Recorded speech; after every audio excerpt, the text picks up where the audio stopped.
Hello friends, आज हम लोग जो नेक्स्ट चैप्टर है जिसमें कि हम लोग लैंडफॉर्म्स पढ़ रहे हैं।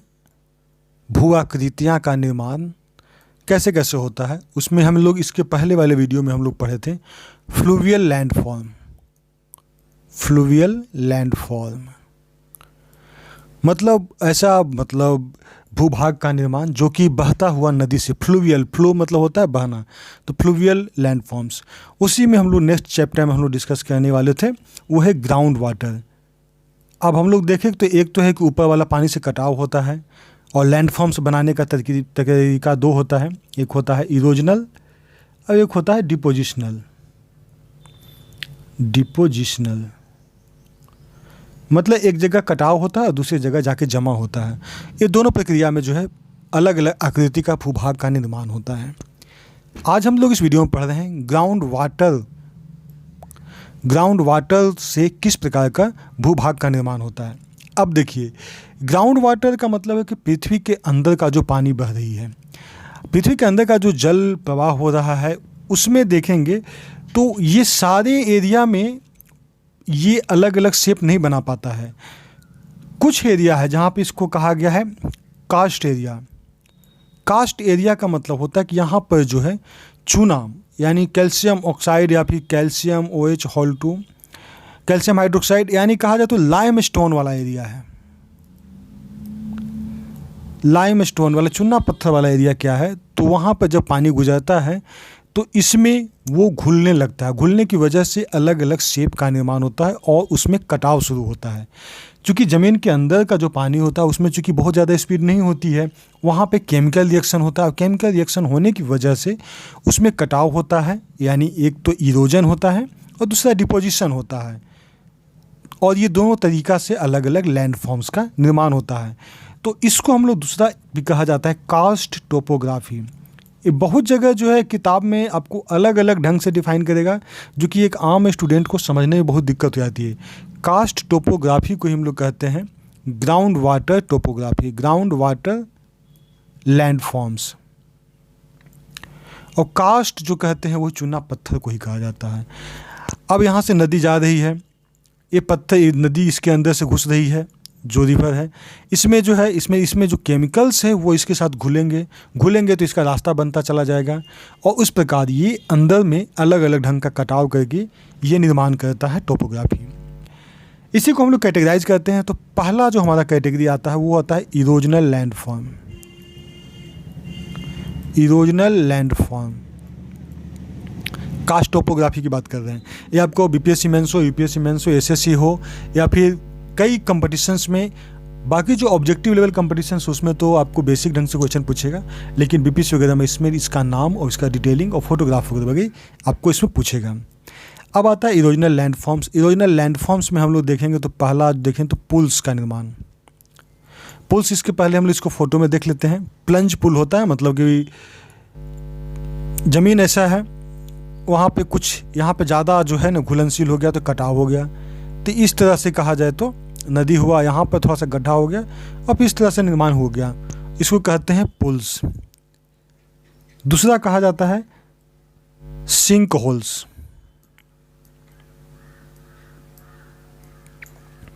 सिंक होल्स का मतलब आप इसमें देख लीजिए, इसमें इसको धोल रंध्र भी कहा जाता है।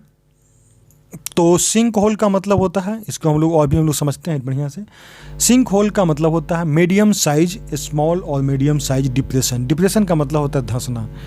तो सिंक होल्स इसी तरह का है, स्मॉल या मीडियम साइज का, इसमें गड्ढा, मतलब एक तरह से कहा जाए तो भूभाग जो है वो धंस जाता है, इस तरह से इसका सिंक होल का निर्माण करता है। तीसरा आता है लैपिज।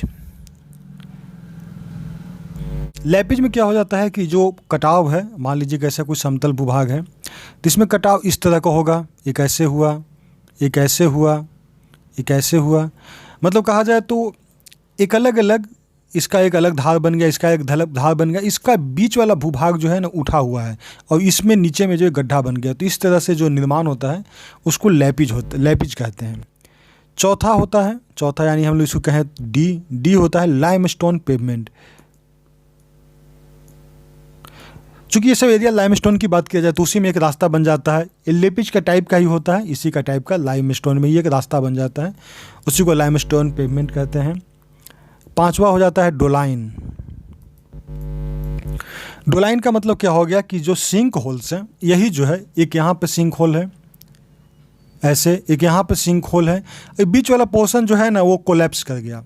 कोलैप्स कर गया तो ये दो सिंक होल्स जो है ना आपस में मिल गए, यानी बीच वाला हिस्सा जब, जैसे कि हम लोग सिंक होल में देखें इस तरह का डिप्रेशन होता है, और दो डिप्रेशन जो है आपस में मिल गया, मतलब बीच वाला जो पोर्शन, ये वाला पोर्शन है, कट गया, तो इसकी वजह से डोलाइन का निर्माण होता है, जिसको हम लोग कहते हैं डोलाइन। फिर अगला हो जाता है, वो होता है युवाला।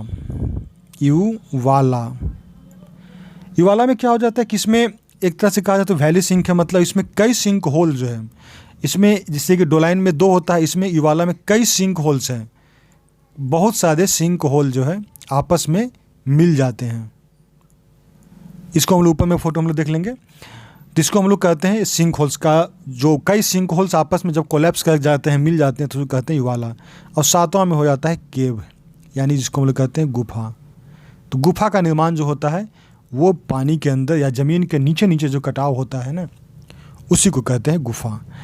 इस चीज़ को हम लोग इसमें पिक्चर के थ्रू समझते हैं। इस तरह से गुफा का निर्माण हुआ। मान लीजिए पानी इस तरह से आ रहा है, कलर हम लोग अलग सेलेक्ट कर लेते हैं। मान लीजिए पानी इस तरह से आ रहा है, ऐसे ऐसे जा रही है, बीच में गुफा का निर्माण कर दिया है, ठीक है। और इसी में हम लोग युवाला पढ़ रहे थे। युवाला का मतलब हो गया, देखिए घाटी सिंक है, इसमें जो है हम लोग इसको देखे थे कि जो सिंक होल्स है वो इस तरह से डिप्रेशन है,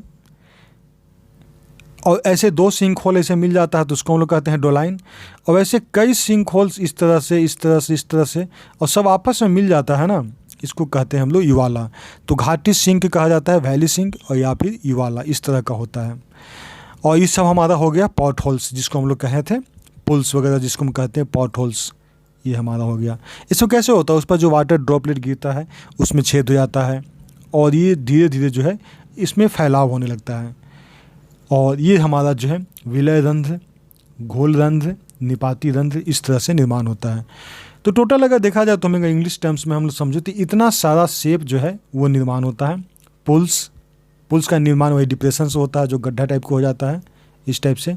सिंक होल्स, जो होल्स है, पुल्स अगर देखा जाए चाहे होल्स देखें तो सिंक होल्स हो गया है कि उसी में ज़्यादा डिप्रेशन हो गया तो एक होल्स का निर्माण करता है सिंक होल। लैपिज मतलब पैरेलल में जो है वो कटाव होता है, ऐसे कटा हुआ यानी समानांतर कटा हुआ। लाइमस्टोन पेवमेंट होता है कि लाइमस्टोन में ही जो रास्ता, इसी का एक अलग रूप है, तो हम लोग इसको नहीं भी मेंशन करेंगे तो कोई दिक्कत नहीं है, लैपिज काफ़ी है, लाइमस्टोन पेवमेंट की डिस्कस करने की ज़रूरत नहीं है। डोलाइन हो गया। डोलाइन में क्या हो गया कि दो सिंक होल्स जब आपस में मिलते हैं, दो सिंक होल का मतलब हो गया ऐसे ऐसे, जो ये वाला पोर्शन जो डैमेज होता है तो ये जो हमारा निर्माण होता है उसको कहते हैं डोलाइन।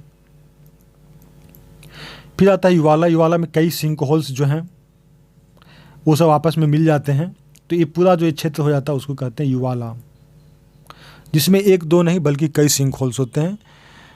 और फिर नेक्स्ट हो जाता है केव, जिसको गुफा हम लोग देख चुके हैं। अब हम लोग का जो नेक्स्ट सेक्शन आता है वो आता है depositional landforms. Depositional landforms erosional में हम लोग देख चुके हैं। इरोजनल में क्या होता है, कटाव होता है, डिपोजिशनल में उसका जमा होगा। अब डिपोजिशनल में चूंकि हम लोग जानते हैं कि अब क्या होता है कि पानी ऐसे गिरा, इसमें लाइमस्टोन बहुत सारा चीज़ है घुला हुआ है, साथ में लाया है।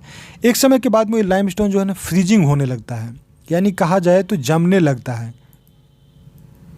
और जमने लगता है तो एक शेप का निर्माण करता है, मतलब यहाँ से कटाव किया, ये अपने साथ लाया, एक स्टेज में आके जो है यहाँ पे छोड़ दिया, चाहे यहाँ पे जमने लगा।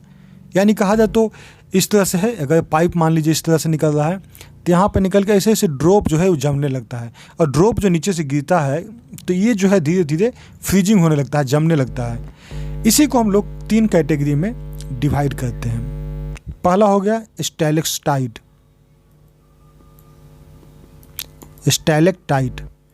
दूसरा होता है स्टैलेग्माइट, और जो तीसरा हो जाता है वो हम लोग कहते हैं कॉलम्स कहते हैं, या फिर हम लोग कहते हैं पिलर्स, यानी इसको हम लोग कहते हैं हिंदी में स्तंभ। इसका मतलब क्या हो गया, अब जो है इसको हम लोग इस पिक्चर में भी हम लोग समझ सकते हैं। देखिए इस तरह से जो है मान लीजिए कि पानी नीचे कटाव हो रहा है, तो ये वाला एरिया जो है ना चूने लगता है। अब यहाँ पर धीरे धीरे जमने लगा, तो ऐसे ऐसे धीरे धीरे जो है ना जमते हुए ऊपर से नीचे की ओर निर्माण होने लगता है एक, ठीक है, एक ऐसे नीचे ऊपर से नीचे की ओर निर्माण होने लगता है। इसको कहते हैं स्टैलेक्टाइट। दूसरा है यही सेम चीज़ अगर देखेंगे तो नीचे से मान लीजिए ऊपर से बूंद गिरा, वो नीचे यहाँ पर जमा, फिर ऊपर जमा, फिर ऊपर जमा, इस तरह से करते करते तो जो नीचे से ऊपर की ओर जो निर्माण होता है, जो नीचे से ऊपर की ओर जो निर्माण होता है उसको कहते हैं स्टैलेग्माइट। इसमें नाम में कन्फ्यूजन होगा ना, तो आप इसको ध्यान में रखिएगा कि स्टैलेग्माइट में जी इसमें ऐड है और जी फ्लो होता है ग्राउंड। तो ये मेमोरी करने के लिए, याद करने के लिए कि जो ग्राउंड से ऊपर की ओर जा रहा है, जो ज़मीन से जुड़ा हुआ है, वो हो गया स्टैलेग्माइट, और जो ऊपर से नीचे आया जो इसके अपोजिट में है वो है स्टैलेक्टाइट। अब ये कहीं ना कहीं एक ऐसा होता है, बहुत जगह ऐसा भी देखा गया है कि दोनों जो है आपस में मिल गए हैं। यानी अगर देखा जाए तो ऊपर से इस तरह से जमते हुए और नीचे से इस तरह से जमते हुए, ये दोनों जो है, ये बीच में गुफा होता था, ये दोनों जो है आपस में मिल गए, तो इसी को कहा गया है कॉलम, जिसको कहते हैं स्तंभ, या फिर हम लोग कह सकते हैं पिलर का निर्माण होता है। यही 3 गो हमारा डिपोजिशनल लैंडफॉर्म है। तो आई होप कि समझने में कोई दिक्कत नहीं हुआ। Okay, thank you, thanks for watching, bye.